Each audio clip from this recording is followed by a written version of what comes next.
What's up everyone? Welcome back to the channel. तो class 11th business studies के साथ आज चालू करते हैं and we will be starting with chapter number 1 business trade and commerce. सारी चीजें एक नया सब्जेक्ट है, बहुत इंटरेस्टिंग वे में पढ़ने वाले हैं। तो आओ जल्दी से स्टार्ट करते हैं और देखते हैं कि हमें बिजनेस स्टडीज चैप्टर 1 में पढ़ना क्या क्या है। Let's begin.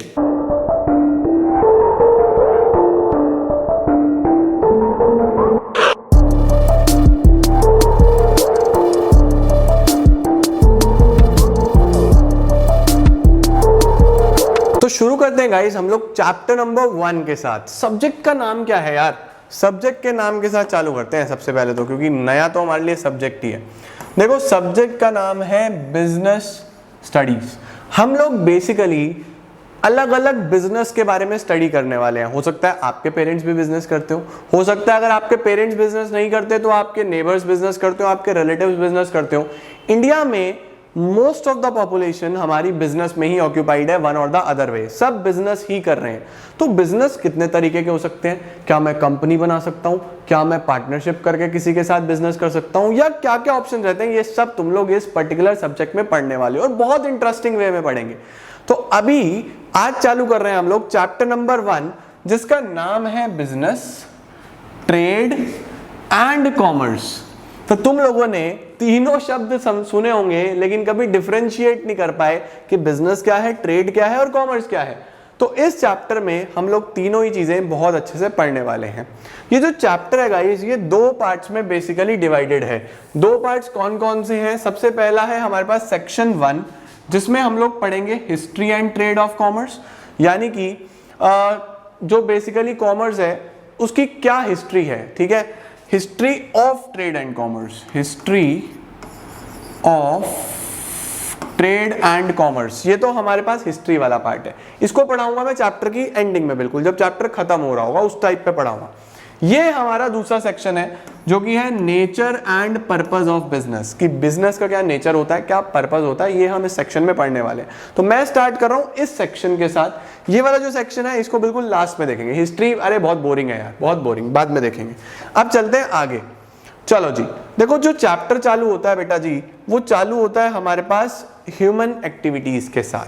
देखो सारे इंडिविजुअल, सारे ह्यूमन बीइंग्स कोई ना कोई एक्टिविटी परफॉर्म कर रहे हैं अपनी जिंदगी चलाने के लिए, इस जिंदगी को जीने के लिए। अब भाई अगर जन्म ले ही लिया इंसान के तौर पे इस दुनिया पे, तो कुछ ना कुछ तो करना पड़ेगा। अब खाली घर पे बैठ के, लॉकडाउन में घर बैठ के पता चला ना क्या बोरियत होती है, बेकार। तो क्या कर सकते हैं ह्यूमन बीइंग्स? तो देखो 2 प्रकार की एक्टिविटी ह्यूमन बीइंग्स करते हैं। एक होती है इकोनॉमिक एक्टिविटीज और दूसरी होती है नॉन इकोनॉमिक एक्टिविटीज। तुम लोग को सब पता है, तुम पढ़े हो, होशियार तो तुम बहुत हो। Economic activities, non economic. मेरे पढ़ाने से पहले मुझे कमेंट सेक्शन में बताना किस किसने पहले पढ़ा हुआ था। इकोनॉमिक एक्टिविटीज वो एक्टिविटीज होती हैं बेटा जी which are undertaken to earn a living. मतलब कि वो सभी एक्टिविटीज जो कि कोई भी ह्यूमन बीइंग करता है अपना घर चलाने के लिए, पैसा कमाने के लिए, अपनी फैमिली को एक अच्छी लाइफस्टाइल देने के लिए, उन सभी एक्टिविटीज को हम लोग क्या बोलते हैं? Economic activities. नॉन इकोनॉमिक कौन सी होती है? नॉन इकोनॉमिक होती है विच आर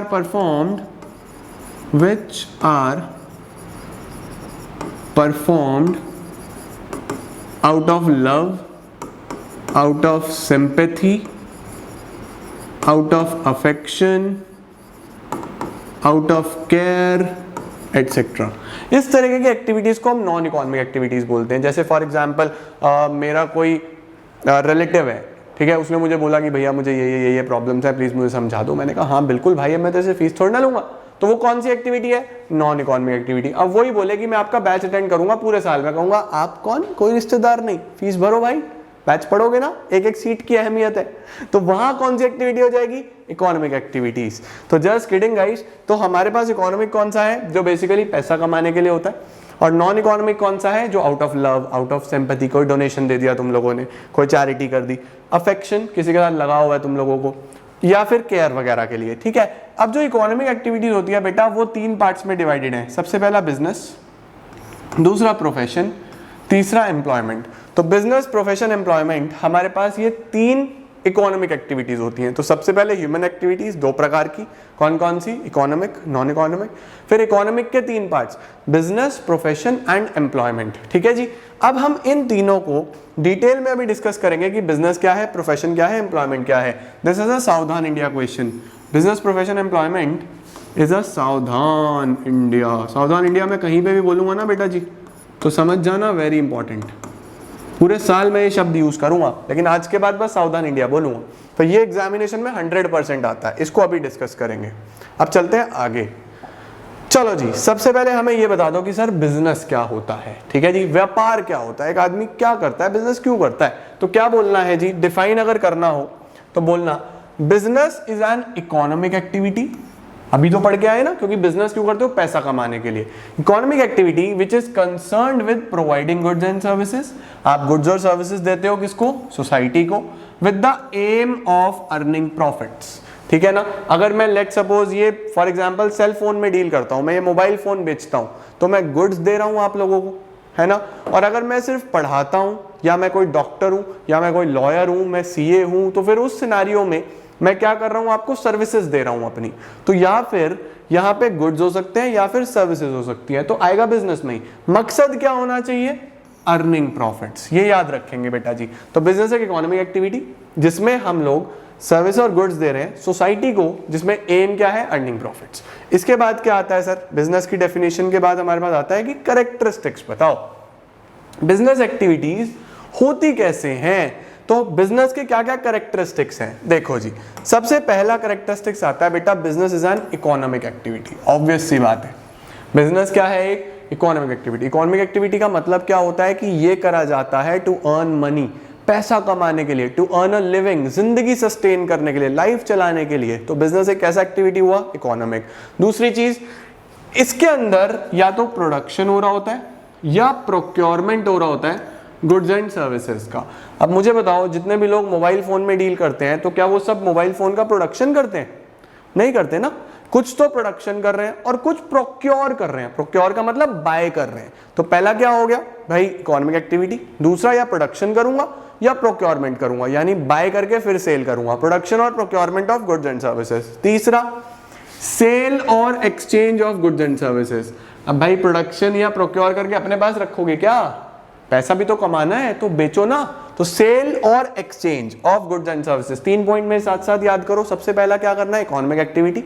दूसरा, प्रोडक्शन और procurement of goods and services. तीसरा, सेल और exchange of goods and services. Number 4, ये सबसे इंपॉर्टेंट है बच्चों, इस पे सावधान इंडिया लिख रहा हूं, मोस्ट इंपॉर्टेंट बेटा जी। Dealing in goods and services on a regular basis. Goods और सर्विसेज पे रेगुलर बेसिस में डील होनी चाहिए। ये शब्द सबसे इंपॉर्टेंट है, नंबर कट जाएंगे यहाँ पे। देखो एक एग्जांपल बनाते हैं। फॉर एग्जांपल मैंने ये सेलफोन बाय करा, इसको 1 साल यूज करा। 1 साल यूज करने के बाद मुझे लगा यार अब नया मॉडल आ गया, नया लेता हूँ, इसे बेचो। मैंने इसको बेच दिया। अब मुझे बताओ क्या ये बिजनेस है? वीडियो को यहीं पॉज करके नीचे कमेंट सेक्शन में लिखोगे एग्जांपल सुन के हमें लगा कि बिजनेस है, हाँ। नहीं लगा बिजनेस तो ना, ठीक है। उसके बाद फिर दोबारा से रीप्ले करना है इसको। दोबारा सुनो, मैंने एक सेलफोन लिया, 1 साल चलाया, मॉडल नया आ गया, मैंने इसको बेच दिया, क्या ये बिजनेस हो गया? सही आंसर आएगा नो। क्या मैं इसमें डीलिंग करता हूं क्या रेगुलर बेसिस पे? क्या मेरी मोबाइल की दुकान है? No guys, no. Main thing is business हमेशा रेगुलर बेसिस पे होता है, रेगुलरिटी के साथ होता है। बिजनेस में जो सबसे महत्वपूर्ण, सबसे इंपॉर्टेंट बात होती है वो होती है रेगुलरिटी। तो dealing in goods and services on regular basis. अब बताओ, मुझे बड़ा अच्छा लगा यार फोन बेच के, मैंने अगले साल मोबाइल की दुकान खरीद ली। अब मैं रेगुलर मोबाइल में डील कर रहा हूं, अब मेरा वो बिजनेस है। डिफरेंस समझ पा रहे हो? तो एक ट्रांजैक्शन से बिजनेस नहीं होता, न्यूमरस ट्रांजैक्शंस होंगी तो बिजनेस होगा, ठीक है। Number 5, uncertainty of return. Business में हमेशा रिटर्न कैसी रहती है? अनसर्टेन रहती है। अनसर्टेन का क्या मतलब हो गया? अनसर्टेन का मतलब कुछ नहीं पता, ज्यादा भी हो सकता है, कम भी हो सकता है। भाई पैसा ही तो है, ज्यादा भी कमा सकता हूँ, कम भी, प्रॉफिट भी हो सकता है, लॉस भी हो सकता है, किसी को पता थोड़ी ना है। तो business is having uncertainty of return. Last क्या है बच्चों? Element of risk. Element of risk का मतलब क्या है कि बिजनेस के साथ हमेशा एक रिस्क बना रहता है, हमेशा रिस्क जुड़ा रहता है। अब तुम लोगों ने सुना होगा रिस्क है तो इश्क है। बताओ जी कहां सुना है? तो बेसिकली रिस्क है तो इश्क है से क्या मतलब है कि जितना ज्यादा रिस्क होगा उतना ज्यादा रिवॉर्ड होगा। अब हर व्यापार में रिस्क है भाई, हर व्यापार में, हर बिजनेस में रिस्क है। आप किसी भी चीज की दुकान देख लो, रिस्क तो जुड़ा है ना। पता नहीं सेल होगा या नहीं होगा, मेडिसिन एक्सपायर ना हो जाए, दूध खराब ना हो जाए, चोरी ना हो जाए, आग ना लग जाए, रिस्क तो हमेशा जुड़ा है। तो बिजनेस के कैरेक्टरिस्टिक्स में रिस्क हमेशा आपको देखने को मिलेगा ही मिलेगा। तो 6 पॉइंट्स फटाफट से, इकोनॉमिक एक्टिविटी, प्रोडक्शन करो या प्रोक्योर करो, फिर सेल या एक्सचेंज करो, रेगुलर बेसिस पे डील करो, अनसर्टेन होती है रिटर्न्स, और एक रिस्क हमेशा बना रहता है। तो this was all about business activities guys. Business क्या होता है, बिजनेस एक्टिविटीज क्या होता है, ह्यूमन एक्टिविटीज से हम लोगों ने चालू किया था, और इकोनॉमिक, नॉन इकोनॉमिक, इसके अंदर हम लोगों ने अब बिजनेस, प्रोफेशन, एम्प्लॉयमेंट को पढ़ा। अब इन तीनों की डिफरेंस को देखते हैं, जो कि सबसे इंपॉर्टेंट डिफरेंस है कि इसमें क्या क्या हमारे पास डिफरेंसेस होते हैं। आ जाओ जी, डिटेल में पढ़ेंगे हम लोग बिजनेस, प्रोफेशन, एम्प्लॉयमेंट के डिफरेंस को। तो गाइज अब पढ़ते हैं हम लोग बिजनेस, प्रोफेशन और एम्प्लॉयमेंट के डिफरेंस को। देखो तीनों में बहुत फर्क है, बहुत फर्क है। सबसे पहले एक बिजनेसमैन क्या करता है, देखो बिजनेसमैन क्या करता है, गुड्स या सर्विसेज में डील करता है। मेरा जब मन करेगा तो मैं दुकान खोलूंगा, जब मन करेगा दुकान बंद करूंगा, मेरे साथ बहुत सारे रिस्क जुड़े हैं और मैं कमाऊंगा क्या, प्रॉफिट्स कमाने वाला हूं, ठीक है। एक प्रोफेशनल क्या करता है, देखो जो प्रोफेशनल होता है वो सिर्फ और सिर्फ पहली बात एक ऐसी सर्विस में डील करता है जिसमें हर कोई डील नहीं कर सकता, मतलब वो उसका एक्सपर्टीज है। जैसे कि फॉर एग्जांपल कोई चार्टर्ड अकाउंटेंट है, कोई लॉयर है, कोई टीचर है, अगर मैं पढ़ा रहा हूं तो जो मेरे पास स्किल्स हैं वो सबके पास नहीं है। मैंने ये बहुत ज्यादा ट्रेनिंग से, बहुत ज्यादा स्किल्स डेवलप करी है डे टू डे प्रैक्टिस से, तो this is not very easy to achieve, right. तो प्रोफेशनल्स के पास ऐसी स्किल्स होती हैं जो आपको बहुत जल्दी देखने को नहीं मिलती। एम्प्लॉयमेंट क्या है कि अगर हम कहीं पे जॉब कर रहे हैं, चाहे वो कहीं पे भी हो, अगर मैं बीइंग टीचर एक स्कूल में पढ़ा रहा हूं तो फिर मैं एम्प्लॉयमेंट में आ जाऊंगा। बीइंग टीचर मैं अपने इंस्टीट्यूट पे एज अ प्रोफेसर पढ़ा रहा हूं तो फिर मैं प्रोफेशनल में आ जाऊंगा। समझ रहे हो, सेम एग्जांपल दो जगह लग सकता है। क्लियर है जी, चलो आओ अब देखते हैं फटाफट से बिजनेस चालू कैसे होता है। देखो बिजनेस स्टैब्लिश होता है जब एंटरप्रेन्योर का डिसीजन होता है। लाइक फॉर एग्जांपल 12th करके मेरे फादर ने मुझे बोला कि यार हमारा बिजनेस बहुत बढ़िया है, तू छोड़ना क्या फालतू अपने दुकान के चक्कर में पड़ता है, अपनी दुकान संभाल, हमें नौकरी करनी नहीं, अपनी दुकान संभालो। तो मेरा मन करा, मैं बैठ गया दुकान पे। तो बिजनेस कब चालू होता है, एंटरप्रेन्योर के डिसीजन के साथ, और कुछ लीगल फॉर्मेलिटीज अगर जरूरी हो, इफ नेसेसरी, डिपेंड करेगा, ठीक है, हमेशा नहीं होगी। प्रोफेशन कब स्टार्ट होगा, with the membership of a professional body. जैसे अगर मुझे सीए बनना है तो मुझे ICAI की मेंबरशिप चाहिए इंस्टीट्यूट की। अगर मुझे lawyer as a lawyer practice करना है तो BCI, bar council of India का रजिस्ट्रेशन चाहिए। तो मेंबरशिप हो किसी प्रोफेशनल बॉडी की, और certificate of practice, certificate of practice भी होना जरूरी है। डॉक्टर बनना है तो वही मेडिकल काउंसिल ऑफ इंडिया, है ना। तो बिजनेस प्रोफेशनल्स के लिए ऐसे प्रोफेशन चालू होता है। एम्प्लॉयमेंट क्या है, एम्प्लॉयमेंट तो तुम समझते ही हो, बस लेटर ऑफ अपॉइंटमेंट मिल जाए या फिर सर्विस एग्रीमेंट मिल जाए। मैं जहां भी जॉब करने के लिए जा रहा हूं वहां का अपॉइंटमेंट लेटर और सर्विस एग्रीमेंट, बस ये दो चीजें चाहिए। नेचर ऑफ वर्क, बिजनेस में क्या करना होता है, गुड्स एंड सर्विसेज बेचनी है सोसाइटी को, और क्या। प्रोफेशन में क्या करना है, ऐसी सर्विसेज जो जल्दी से नहीं मिलती, पर्सनलाइज सर्विसेज, एक्सपर्ट नेचर की होती हैं वो। यहाँ पे सर्विसेज हैं लेकिन वो एक्सपर्ट नेचर की नहीं है। अगर ट्रांसपोर्टेशन सर्विसेज है, मैं अपनी बस की सर्विस देता हूँ सबको, तो क्या वो एक्सपर्ट है, हर कोई बस नहीं चला सकता, कोई भी चला ले यार, क्या दिक्कत। तो यहाँ पे एक्सपर्ट नेचर की होती है। और यहाँ पे कैसा काम होता है, एज पर जॉब कॉन्ट्रैक्ट, जिस चीज का जॉब है वैसा काम होगा। इसके बाद क्वालिफिकेशन कैसा चाहिए बिजनेस में, बिजनेस में कोई भी मिनिमम क्वालिफिकेशन एज सच नहीं चाहिए। बताओ कहाँ डिफाइंड है कि दुकान खोलने के लिए मुझे ग्रेजुएट होना जरूरी है, ऐसा कुछ भी डिफाइंड नहीं है, ठीक है। तो no minimum qualification is necessary. Profession में expertise and training in a specific field, professional के लिए एक उसकी स्पेसिफिक, मैंने बोला ना, ट्रेनिंग जरूरी होती है, उसका एक एक्सपर्टीज जरूरी होता है एक पर्टिकुलर फील्ड में। और एम्प्लॉयमेंट में qualification and training as prescribe by the employer, जैसी जगह आप काम कर रहे हो वैसी जगह का आपको क्वालिफिकेशन और ट्रेनिंग चाहिए। फॉर एग्जाम्पल स्कूल में मैं जॉब कर रहा हूँ तो वहां पे उस पर्टिकुलर सब्जेक्ट की basic knowledge, basic training. For example bank में काम कर रहा हूं तो वहां की बेसिक नॉलेज, बेसिक ट्रेनिंग। तो जहां पे मैं जॉब करता हूं, जिस तरीके का काम करता हूं वैसी ट्रेनिंग, ठीक है जी। ये हमारे पास 3 पॉइंट हो जाते हैं in the difference between business, profession and employment. चलिए अब पढ़ते हैं हम लोग अगले वाले पॉइंट, रिवॉर्ड और रिटर्न। चलो सोचो, जल्दी से सोचो बच्चों, सोचो। एक बिजनेसमैन बिजनेस करके क्या कमाता है, प्रॉफिट, प्रॉफिट कमाता है। एक प्रोफेशनल आपसे क्या चार्ज करता है, फीस। कभी तुम्हारे ट्यूशन वाले सर ने तुम्हें बोला या स्कूल वालों ने बोला बेटा प्रॉफिट ले आओ, या बेटा वेजेस ले आओ, बेटा सैलरी ले आओ, हमेशा क्या बोलते हैं बेटा फीस ले आओ। तो प्रोफेशनल को हमेशा क्या मिलता है, फीस, और जो कहीं पे जॉब करता है उसको क्या मिलता है, उसकी वेजेस या फिर सैलरीज। ठीक हो गया। इसके बाद कैपिटल इन्वेस्टमेंट, क्या बिजनेस में कैपिटल इन्वेस्टमेंट लगता है? हाँ जी, सबसे ज्यादा कैपिटल इन्वेस्टमेंट तीनों में से बिजनेस पे होता है। सब कुछ अपना खुद का सेटअप करो। तो capital investment essential as per the nature and scale of business, depend करेगा कि आप किस नेचर का और कितने बड़े स्केल पे काम कर रहे हो। बड़ा स्केल तो उतना ज्यादा पैसा, छोटा स्केल तो उतना कम पैसा। क्या और प्रोफेशन में चाहिए स्टार्टिंग में, इनिशियली जब आप अपना ऑफिस वगैरह सेटअप करते हो तो वहां पे एक फिक्स्ड अमाउंट ऑफ कैपिटल चाहिए होता है। ठीक है। एम्प्लॉयमेंट में कोई कैपिटल नहीं चाहिए, लगा लगाया काम है, आपको जाके बस अपनी सर्विसेज देनी है। उसके बाद रिस्क, बिजनेस में हाई रिस्क होता है। ठीक है, बढ़िया रिस्क होता है बिजनेस में, क्योंकि अभी पढ़ के आए ना कैरेक्टरिस्टिक्स में भी, कमा भी सकते हैं नहीं भी। यहाँ पे सम रिस्क, क्या करते हैं बेटा ये पीडीएफ बनाने वाले भी क्या करते हैं, बहुत ही ज्ञानी है। सम रिस्क इन्वॉल्व, यहाँ पे कुछ रिस्क होता है, क्योंकि जो फीस होती है वो जनरली रेगुलर होती है, बट फिर भी रिस्क तो है। अब कोविड है, सबकी फीस फूस बंद हो गई, तो रिस्क तो यहाँ भी है। ठीक है। इधर देखो नो रिस्क, इधर कोई भी रिस्क नहीं है, क्योंकि सैलरी जो है वो लगभग रेगुलरली और फिक्स्ड मिलती है। सही हो गया। जनरल सिचुएशंस में, एक्सेप्शंस तो यहाँ भी हो सकती है, बट जनरल सिचुएशंस में कोई रिस्क नहीं है। Transfer of interest, transfer of interest का मतलब होता है बच्चों की जो आपका ऑनरशिप है या फिर जो आपका बिजनेस है, क्या वो ट्रांसफर हो सकता है? अब बताओ बच्चों, अगर मेरे फादर की कपड़े की दुकान है तो मैं भी उस दुकान पे बैठ सकता हूँ, कोई दिक्कत नहीं है। अगर मेरा बिजनेस बहुत बड़ा है या फिर मैंने जिंदगी में खुद अपने दम पे कुछ नहीं किया, तो मैं अपनी दुकान तो संभाल ही सकता हूँ भाई।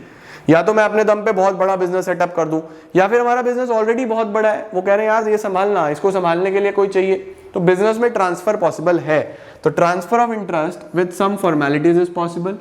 अब बताओ किसी डॉक्टर, कोई डॉक्टर कहता है अपने बेटे को, और वो बेटा है नालायक, पढ़ाई लिखाई कुछ नहीं करी, कहता है बेटा हमारा काम बहुत बढ़िया है, कल से तू इंजेक्शन लगा, लगा बेटा लगा, वो तो बेटा पता नहीं कहाँ कहाँ इंजेक्शन लगा देगा, तो बेसिकली बहुत दिक्कत हो जाएगी। तो यहाँ पॉसिबल नहीं है, it is not possible to transfer the interest.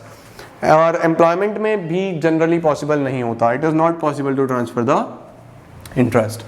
Code of conduct, code of conduct का मतलब होता है बच्चे rules and regulations, rules and regulations. तो कितने रूल्स और रेगुलेशंस दिए गए हैं बिजनेस में? क्या कोई नियम है? नहीं, ऐसा एज सच कोई भी रूल्स या रेगुलेशंस नहीं दिए गए हैं। There is no prescribed code of conduct in business. Profession में यस, प्रोफेशनल्स को फॉलो करके चलने पड़ते हैं कोड ऑफ कंडक्ट, जो भी उनकी प्रोफेशनल बॉडी बताती है। जैसे मैंने बोला ना कि लॉयर्स के लिए बार council of India, chartered accountant के लिए ICAI, तो जो भी आपकी प्रोफेशनल बॉडी है उसके दिए गए रूल्स रेगुलेशंस मानने पड़ेंगे। ठीक है। इधर क्या आता है? जो भी एम्प्लॉयर बताएगा भाई, जैसे एम्प्लॉयर ने बोला वैसे नॉर्म्स, वैसे बिहेवियर आपको मानने पड़ेंगे। तो ये होता है बच्चों हमारे पास बिजनेस, प्रोफेशन, एम्प्लॉयमेंट का डिफरेंस। इसका स्क्रीनशॉट लेना है ले लो। पहला वाला पार्ट ये था, इसका भी आपको अगर स्क्रीनशॉट लेना है तो ले सकते हो। तो बेसिकली ये सब हमने पढ़ा है, और ये सबसे इंपॉर्टेंट एग्जाम में आने वाला है। आज मैं बहुत रिस्ट्रिक्टेड रख रहा हूँ, कल भी आपके पास बिजनेस स्टडीज का वीडियो आएगा, क्योंकि मंडे ट्यूसडे BST और वेडनेसडे थर्सडे इकोनॉमिक्स और फ्राइडे सैटरडे अकाउंट्स का वीडियोस आ रहे होंगे आप लोगों के पास। तो इसको अच्छे से कर लो। आज होमवर्क है आपके पास, आपकी NCERTs, आपकी बुक्स में से जो जो टॉपिक्स मैंने आज पढ़ाए हैं उनको बहुत अच्छे से लाइन टू लाइन रीड कर लो। कुछ प्रॉब्लम आई तो कमेंट्स में डिस्कशन कर लो, और कुछ और दिक्कत आती है तो लेट मी नो, बहुत जल्दी उसको सॉर्ट आउट करेंगे। तो वीडियो को लाइक जरूर करना, पहला वीडियो है यार सिलेबस का, और सभी के साथ शेयर करना। Thank you so much everyone.